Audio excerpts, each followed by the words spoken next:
Hey guys, Blazing here, and today I wanted to talk about how TF2 now deals with item rarity and how it's changed the TF2 market. Now, if you maybe started playing TF2 about a year and a half ago, you may not know a lot about the Manco supply crates that used to be the main source for making this game the shooting head simulator it is today. People would unbox these crates over and over again to get a chance of receiving that super rare unusual that they would only dream of bragging about to their friend. But sadly, that didn't usually happen that way, and their friend would end up laughing about the thousands of dollars they wasted on a free-to-play shooter with only pages of dueling badges in his inventory.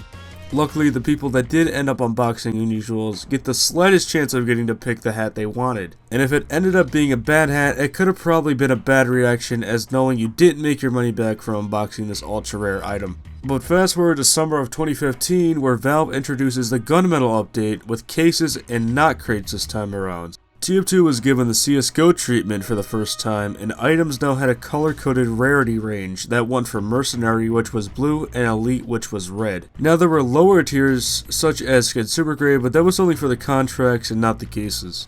Invasion would be the next update after Gunmetal, and again repeated the same case concept from last update, but this time the cases had their own effects, being the Invasion effects. The reason I bring all this stuff up is because ever since these events happened, they are repeated every update, and Valve is truly pushing this new way of treating their item rarity. Now, the reason you see this hat and this hat as the same price on backpack.tf is not because people think the mercenary grade hat looks disgusting, but the amount there is of the item. Yeah, there might be a lot of unusuals of the German Godzilla, and 967 is a ton, but how many different effects is there for the Godzilla compared to the 4 that we have for the mercenary hat? It's over 60 goddamn different effects for the Godzilla. The Craniocarcharodon has 4 effects, and 502 exist of the hat combined, and 144 of just the Tesla coil effect. The Godzilla has been in the game for 6 or 7 years, and the shark is not even close to 1 year at all. The double unbox rate last Halloween also didn't help this hat one bit either, with more than 100 Tesla coils being unboxed way less than a few weeks into the event. When you unbox an unusual in the cases compared to the crates, you have a small selection of hats you could predict you might get, and if you pick the right case, even a smaller selection of effects. You also have to factor in the color rarities on top of the unusual drop rate, and I don't know about you, but 80% of the time I'm getting blues, which are the bottom of the barrel. Elite grade unusuals tend to be the rarest unusuals to get, and can even go up to 1,000 plus keys if it has the right buyer and effect. But what are the chances of getting an elite grade or even an assassin grade unusual if you can't even get them without being unusual? If you unbox an unusual in a case, it has a very high chance of being a mercenary grade.